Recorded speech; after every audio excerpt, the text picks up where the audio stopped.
मुझे ऐसी कहानियां रोज सुनने को मिलती हैं। एंडी वार्डन से वादा करता है कि अगर मैं आजाद भी हो गया तो मैं तुम्हारा राज ही रखूंगा, लेकिन वार्डन एंडी की कोई भी बात नहीं सुनता। यह देखकर एंडी को बहुत गुस्सा आता है कि मैंने इस आदमी की इतनी मदद की, लेकिन आज बेगुनाह होने के बावजूद भी मुझे ये बाहर नहीं जाने दे रहा। इसलिए एंडी वार्डन पर चिल्ला पड़ता है। तब वार्डन एंडी को 1 महीने के लिए काल कोठरी में डाल देता है और उसके बाद वह सीधे टॉमी के पास जाता है और वार्डन टॉमी से पूछता है कि क्या तुमने जो बातें एंडी को बताई हैं वह सारी सच हैं।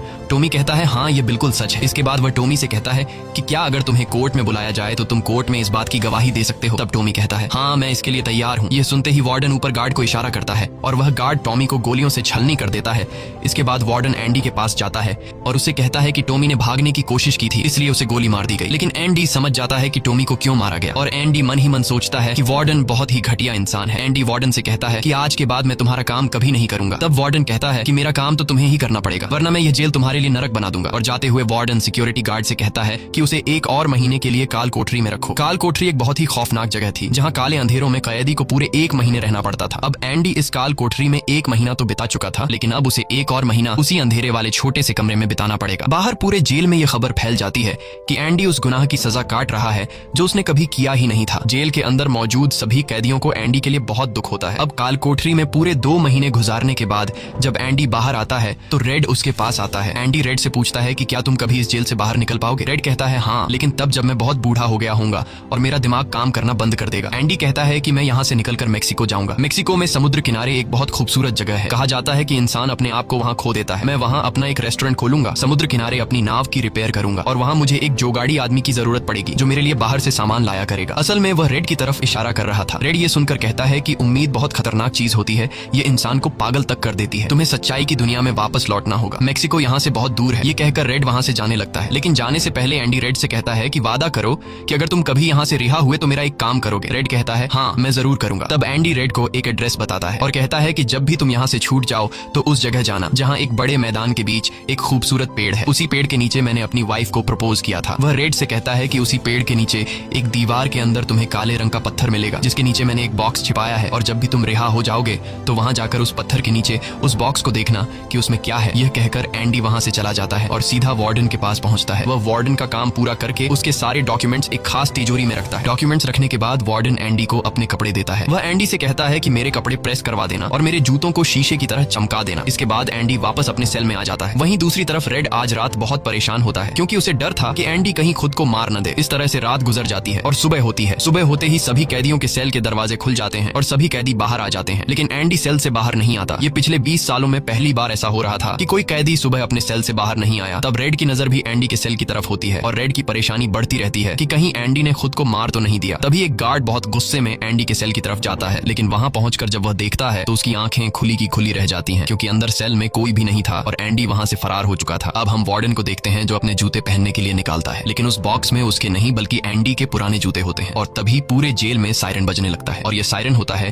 किसी कैदी के भागने का। वार्डन तेजी से एंडी के सेल में जाता है और वहां वह देखता है कि एंडी नहीं है। इसके बाद वह सिक्योरिटी गार्ड से कहता है कि जाओ और रेड को बुलाकर लाओ, क्योंकि वह हमेशा एंडी के साथ रहता था। यहाँ पर रेड को भी बुलाया जाता है। वार्डन रेड से पूछता है कि यह एंडी कहाँ है। रेड कहता है कि मुझे क्या पता। इस बात पर वार्डन को बहुत गुस्सा आता है। वह कहता है क्या वह कोई भूत था जो रातों रात यहाँ से गायब हो गया। गुस्से में वार्डन वहाँ पड़े पत्थर उठाता है और उनसे गार्ड्स और रेड को मारने लगता है और एक पत्थर वह उस पोस्टर पर भी मारता है जो दीवार पर लगा होता है, पर पत्थर टकराकर नीचे नहीं गिरता बल्कि पोस्टर के आर पार हो जाता है। और जब वार्डन उसके अंदर हाथ डालता है तो देखता है कि एंडी ने वहाँ एक बहुत बड़ी सुरंग बना रखी थी, जिसे देखकर सब हैरान हो जाते हैं क्योंकि यह दीवार बहुत मजबूत होती है। बिना मशीन के इस दीवार में सुरंग बनाना लगभग नामुमकिन था, पर एंडी ने नामुमकिन को मुमकिन कर दिखाया और यहाँ से फरार हो गया। इसके बाद सभी गार्ड्स वहाँ जाते हैं जहाँ से एंडी बाहर निकला था। वहाँ उन्हें एंडी के पुराने कपड़े और वह हथौड़ी मिलती है जो आज से 20 साल पहले एंडी ने रेड से मंगवाई थी। ये वही हथौड़ी होती है जिससे पिछले 20 सालों से एंडी अपनी सेल की दीवार में सुरंग बना रहा था। 20 सालों से एंडी ने यह काम इतनी बारीकी से किया कि किसी को पता तक नहीं चला। साथ ही दीवार से जो भी मिट्टी निकलती थी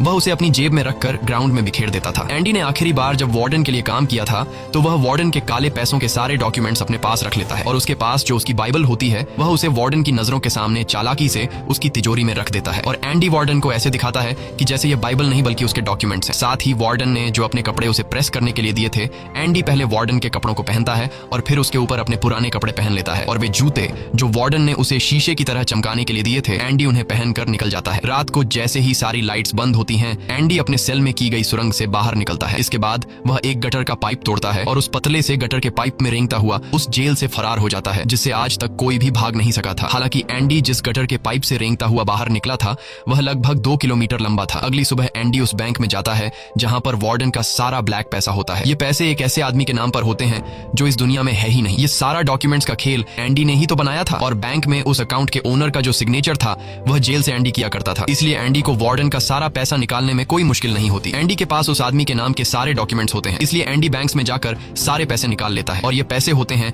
$3,70,000। यानी कि एंडी न केवल आजाद हुआ बल्कि वह पैसों से मालामाल भी हुआ। और यहाँ हमें पता चलता है कि एंडी जिस दिन से उस जेल में एंटर हुआ था उसी दिन से वह इस काम की प्लानिंग कर रहा था। वार्डन ने एंडी के साथ जेल में बहुत बुरा सलूक किया था और उसने टॉमी को भी मार दिया था, इसलिए वह वार्डन के काले पैसों के सबूत मीडिया को देता है। अगली सुबह यह खबर न्यूज़पेपर में छप जाती है, और जब वार्डन तिजोरी खोलकर देखता है तो उसमें उसके डॉक्यूमेंट्स नहीं बल्कि बाइबल होती है। बाइबल के पहले पेज पर एंडी ने लिखा होता है कि तुमने सही कहा था, मुक्ति इसी में है। और जब वार्डन पेज पलटता है तो वह देखता है कि वहां पर हथौड़ी का एक निशान होता है। दरअसल एंडी ने बाइबल के पेजेस को हथौड़ी की शेप में काटकर एक सांचा बनाया हुआ था, जिसके अंदर वह अपनी हथौड़ी छिपाया करता था। और आज से 20 साल पहले जब वार्डन पहली बार एंडी की सेल में गया था और उसने एंडी की बाइबल उसके हाथ से लेकर वापस उसे लौटा दी थी, उस समय भी वह हथौड़ी उसी बाइबल के अंदर थी। यह देखकर वार्डन को एक बहुत बड़ा झटका लगता है। दूसरी तरफ वार्डन के काले पैसों की खबर पूरे शहर में फैल चुकी थी, इसलिए जेल के बाहर रिपोर्टर्स और पुलिस वार्डन को गिरफ्तार करने के लिए आ रही होती है। और इससे पहले कि पुलिस उसे गिरफ्तार करती,